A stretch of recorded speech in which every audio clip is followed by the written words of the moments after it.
네, 안녕하세요. 여러분들의 구독과 좋아요로 이 채널이 유지되고 있습니다. 네, 영상 속도는 1.5배를 추천드리는 바이고요. 이번 내용은 위믹스 관련 논란 소식이 주류로 좀 다뤄지겠지만 그래도 또 중요한 몇 가지 소식들도 같이 한번 다뤄보았습니다. 마운트콕스 최신 내용과 그리고 이번에 월가 거래소 최신 근황 내용 이런 내용들도 다뤘기 때문이죠.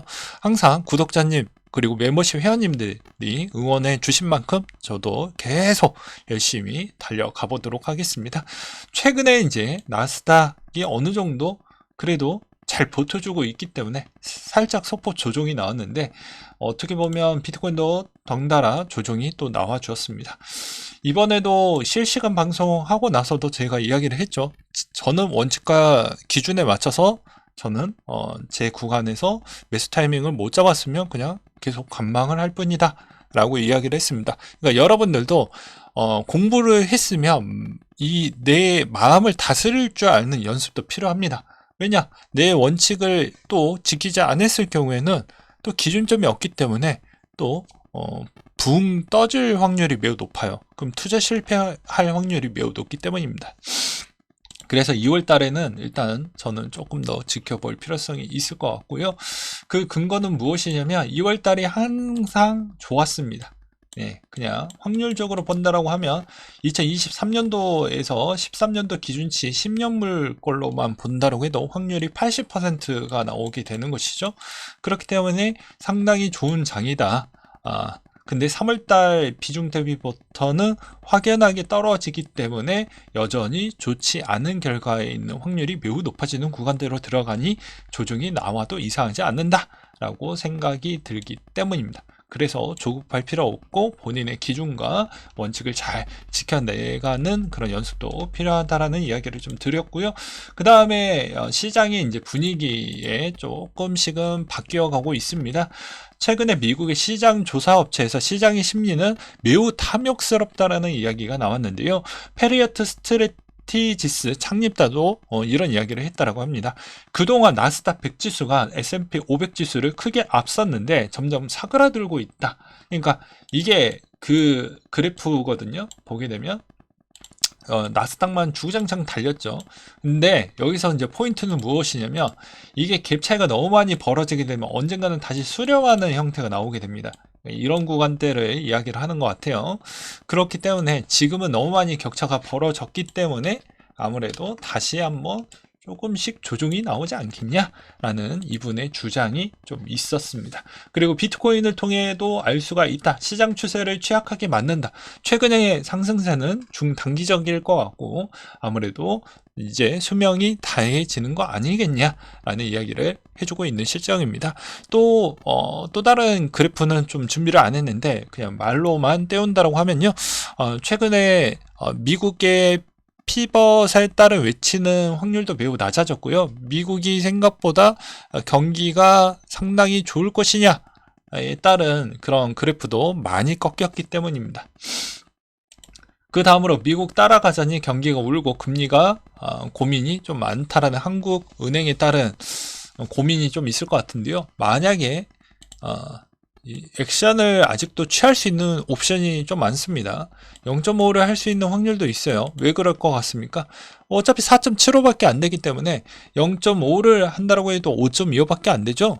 그러니까 어떻게 보면은 제가 최대치 5.5까지를 만약에 본다라고 저는 그렇게 생각을 했었잖아요. 그러면 아직까지도 0.25 정도가 남기 때문에 6월달까지 바짝 0.25씩 그냥 쪼개서 올릴 거냐 아니면 한 번에 이번에 좀 강하게 펀치를 원투펀치 좀 날려놓고 그렇게 좀 가져갈 거냐가 관건이 좀 되겠죠. 근데 단기적으로 이제 5.5까지 올리게 되면 아마 하반기에 금리 인하에 있는 기대감은 조금 있을 수는 있겠지만 그렇게 기대감을 크게 가져가서는 안 된다라고 생각을 합니다. 왜냐면 이제 5월달 정도 때 또 되어 봐야 되겠지만 중국에 큰 노동절이 있고요. 그리고 그때 맞춰가지고 또 팬데믹 게 이제 종료 선언이 나올 수 있는 확률과 그리고 바이든 씨의 계속해서 나의 상반기 성과가 이 정도 나왔다라는 또 이런 이야기가 또 미친 영향 강도가 세질 수도 있기 때문에 아무래도 조심스럽게 저는 3월 달까지에 있는 금리는 아마 강도는 그냥 그러려니라고 보고 있지만 5월 달까지는 지속이 좀 되지 않겠냐라는 생각을 갖고 있습니다. 왜냐하면 이 발언이 희망을 주었다라고 하면 희망을 꺾을 수 있는 상쇄할 수 있지만 뭔가 액션을 취해야 되는 연준의 고민거리도 있기 때문이라고 생각이 들기 때문입니다.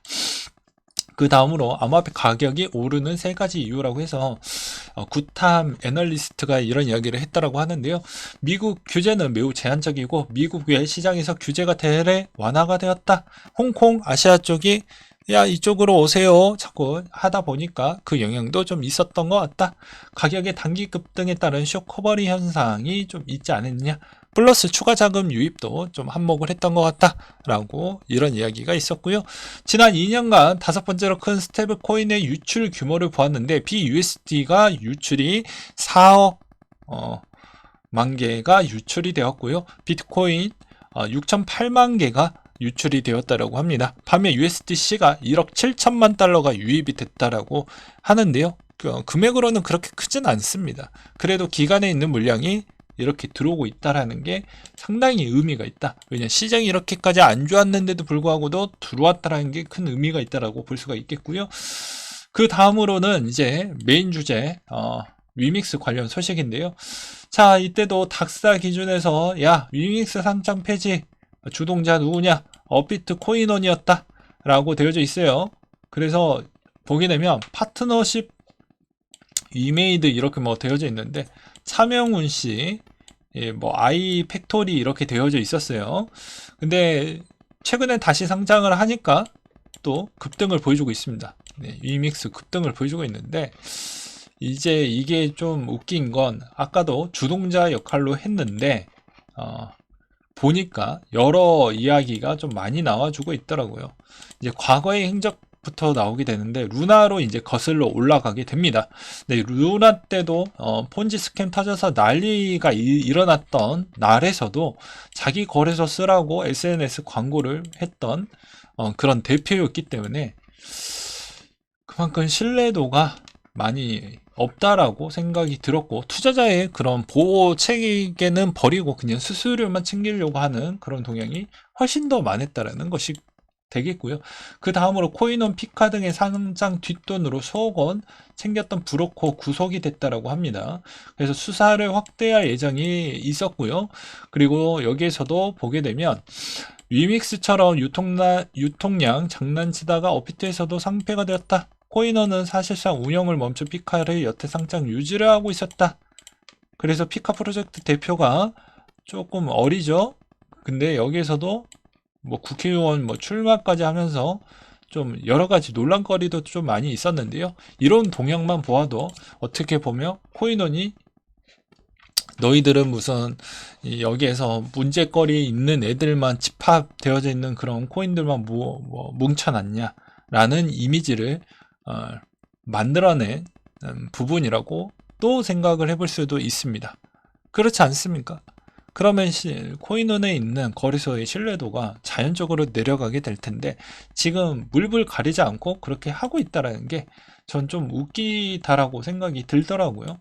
그리고 또 왜 위믹스 부분은 왜 욕을 먹냐 이제 최신 근황 내용을 보게 되면요. 자, 상장 폐지 2달 만에 재상장했고요. 투자자는 피눈물 흘렸죠. 예, 지옥의 나날이 왔었고요. 그리고 이제 위믹스 대표는 계속 물타기로 인해서 수익권으로 전환이 됐습니다. 일단 이분은 돈이 많으니까 바지 사장이긴 해도 네, 저번에도 이야기를 했잖아요. 스탑 옵션으로. 그 다음으로 또 보게 되면 이 코인원과 위믹스 관계에 따른 의혹이 있는데 코인원 계열사 아이폰 펜터리 메인 고객사 위미드 3D 그러니까 이게 연결적 관계도가 이렇게 있었다더라. 그래서 모종의 거래가 좀 있지 않았냐 라는 생각이 지워지지 않는다라는 것이죠. 그래서 이때도 보게 되면 유의 연장을 했었고 상패를 진행한 시점과 위믹스 정기 매입을 진행을 했고 위믹스 대표가 또 11차 정기 매입을 하면서 수익권에 진입을 했고 다시 재상장이 되었기 때문에 대부분 코인원에 있는 상위에 있는 임원들은 거의 다 알지 않았을까. 그러니까 어떻게 보면 투자자면 병신 만들고 걔네들은 수익도 챙겨 먹으면서 수수료도 같이 챙겨 먹지 않았냐라는 의혹을 지어낼 수가 없다라는 것입니다. 그래서 최근에 와이오밍주 같은 경우에는 개인의 법정에서 개인키를 강제로 공개하는 것을 법안을 통과시켰다라고 하더라고요. 그리고 도지가 요즘 좀 반응이 다릅니다. 도지 고래들이 48시간 동안 좀 10억 달러 정도에 있는 규모를 도지를 또 구입을 했다라고 하니까 아무래도 도지데이에 또 어떤 또 영향을 끼칠 수도 있겠죠. 그리고 우리 머스크 형이 또 한번 발언 또 해주었으면 좋겠습니다. 그리고 주간 비트코인 하이라이트 내용에서 좀 눈에 들어왔던 내용들이 몇 가지가 있었는데요. 자, 미국에서 비트코인 수요 증가가 증거로 좀 있었다라고 되어져 있습니다. 코인베이스 거래소의 프리미엄이 22년도 6월 이후 최고 수준까지 증가했다라는 사실이 있었고, 올해간의 상승이었던 이더리움 코인베이스 거래소 프리미엄도 7% 정도 도달을 했기 때문에 이 말의 의미는 미국 쪽에 있는 자금이 생각보다 관심도가 매우 커졌다라는 걸 증명을 해주는 역할이라고 생각을 해볼 수가 있겠죠. 그 다음 지표 중에 하나 또 한번 준비를 해보았는데요. NUPL이라고 해서 전체 수익의 양과 손실의 양의 차이를 계산한 뒤에 보정한 값이라고 하는데요. 이게 0보다 높을 경우에는 투자자 수익을 실현하고자 하는 비중이 좀 보여진다. 그러니까 0보다 높을 때에는 그런 형태로 보는 지표인데요. 앞으로 이게 보게 되었을 때 단기적으로 이제 좀 수익 실현화되는 형태가 나오지 않겠냐? 이런 의견으로 저는 또 받아들이려고 합니다. 그 다음에 최근에 지갑에 있는 동향도 한번 준비를 해봤는데요. 2월 16일까지 해서 지난 2020년 10월부터 해가지고 이 기간 동안 지갑에 있는 변동사 표라고 볼 수가 있는데 1000개에서 10,000개 있는 비트코인 지갑수와 비트코인 수가 많이 줄어든 만큼 오히려 0.1과 1비트코인 비중도 많이 늘어났습니다. 네. 근데 여기에서 가장 중요시하게 봐야 되는 건 무엇이냐면요. 이것도 해석하기 나름이긴 하는데 제가 옛날 때부터 이야기했던 게 여기 있는 비중이 줄어들면서 쪼개기식으로 들어갔는데 일부 또 개인에 있는 비중도 좀 많이 들어왔죠. 그것까지 고려를 한다라고 하면 생각보다 이쪽에 앞으로 법적인 규제 강도가 매우 높아지니까 개인 지급으로 더 많이 돌렸고 그 다음에 거래소 이슈로 인해서 더 많이 늘어났다라고 보는 게 더 맞을 것 같긴 합니다. 그래서 0.1 비트코인 이하 비중은 이쪽이 많이 늘어났던 이유는 개인 비중이라고 볼 수가 있겠고요. 여기부터까지도 어떻게 보면 개인의 역할이라고 볼 수 있는데 이 이후부터는 개인의 역할보다는 약간 돈이 있는 고소득자 또는 재산가가 좀 일부 들어왔다라고 볼 수는 있겠죠. 그렇게 보는 게 맞습니다.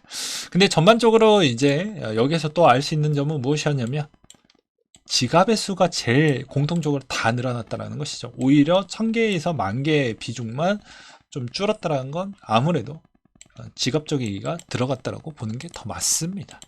그 다음에 미국 경제의 경기 침체 확률이 14%로 크게 상승을 보여주었다는 게 앞으로 이제 연착륙이냐 경착륙이냐 자꾸 이야기가 나오고 있는데 어차피 올해 6월 정도 때까지만 지켜보면 답이 나온다라고 생각이 들고요. 이제 마운트 곡스 내용입니다. 가장 중요한 내용 중에 하나죠. 조기 일시 상환을 선택을 했는데 옵션 상황 중에 조기 일시 상환을 선택을 했고요. 대다수 채권들은 비트코인을 받을 예정으로 결정을 했다라고 합니다. 그렇기 때문에 그나마 조금은 괜찮다. 왜 그러냐? 법정 통화를 만약에 선택을 했으면 오히려 그걸 팔아야 되는데 비트코인은 좀 더 좋아졌기 때문에 나쁠 건 없다. 그리고 9월달 자금 회수가 있을 전망인데 이것도 제가 보기에는 그렇게 많은 영향을 끼치지 않을 것 같아요. 왜냐면 초반에는 엄청나게 14년도 때 만투콕스 투자자들은 엄청나게 조만조만했지만 믿음의 영역이 많이 생겼다라고 생각을 합니다. 그냥 강제 스테이킹을 당했다라고 봤는데 어마어마한 수익성이 생겼으니까 제가 봐도 그냥 그대로 내버려 둘 것 같아요. 예. 물론 이제 당장 뭐 진짜 내가 살기 팍팍하면 일부 자금은 나올 수는 있겠지만 그 정도가 아니라고 하면요. 그 다음으로 팍소스가 있는 또 뒷배경 내용을 또 준비를 해 보았는데요. 자, SEC가 스테이블코인 증권의 선례를 남기기 위해서 이끄는 목표에 선택하고 있는 세 가지만 선택을 했다. 테더, USDC, 팍소스 주머니에 다각화된 회사를 지칭을 했다. 스테이블 코인은 팍소스 비즈니스의 일부분인데 여기서 가장 큰 사업 중에 하나는 입비트와 페이팔의 같은 기업을 하는 중개업체 역할이 되는데요. 여기에서 자, 여러분들이 그 EDX는 지금 뭐 하고 있냐?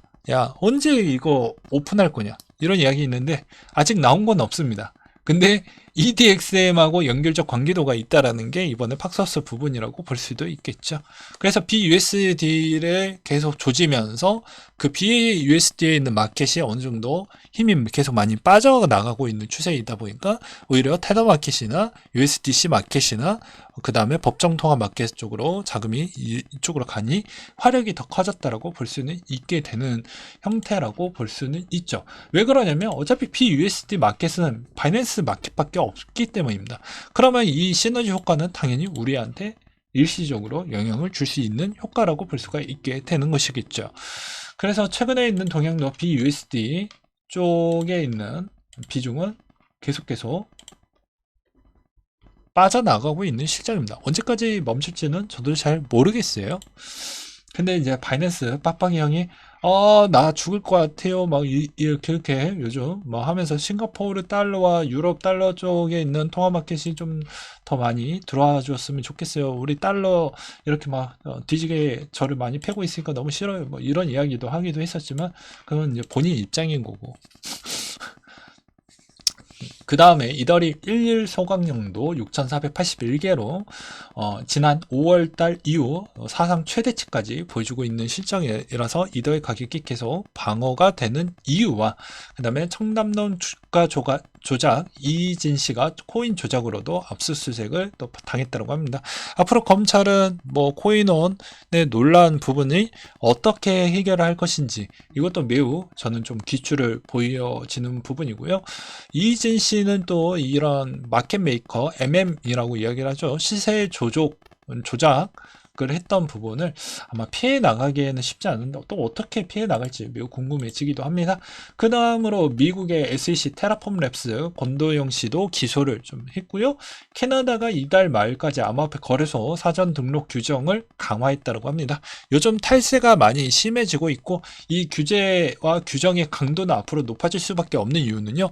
자, 홍콩 쪽으로 비트코인 비중이 좀 많이 넘어왔죠. 그래서 탈세가 제일 많이 되기도 했다라는 데이터도 최근에 보여드리기도 했습니다. 그렇다라는 건 홍콩 쪽에 이제 이런 코인 시장을 좀 키우려고 하는 목적도 있겠지만 순기능이 있으면 역기능이 있다라고도 제가 매번 이야기를 했죠. 탈세하려고 하는 자들은 저쪽으로 가니 그러니까 어떻게 보면 거래소 부분이라도 꽉 잡고 있어야 나라가 그걸 추적을 해서 징수를 때릴 수가 있기 때문입니다. 그리고 홍콩에 있는 기대감도 또 한 5월, 6월 달에 또 추가 소식이 나올 수도 있으니 이런 점도 우리는 좀 봐야 되겠죠. 비트코인 여전히 자기의 포트가 없으면 나머지 알트코인이 더 수익성이 매력이 많을지언정 그게 계속 연속적으로 나오기에는 어렵습니다. 그러니까 그런 것도 잘 보시면서 조금은 안전화된 자산도 일부 좀 가져가시길 바라겠어요. 왜냐면 여러분들의 심리는 저도 알아요. 빨리 부자가 되고 싶어 하는 거. 근데 부자가 들고 있는 자산도 좀 비슷하게 맞춰서 가져가 볼 필요성도 있습니다. 왜? 그러니까 부자가 되었다라고도 볼 수가 있게 된다라는 것이죠. 네, 이상으로 마치도록 할게요.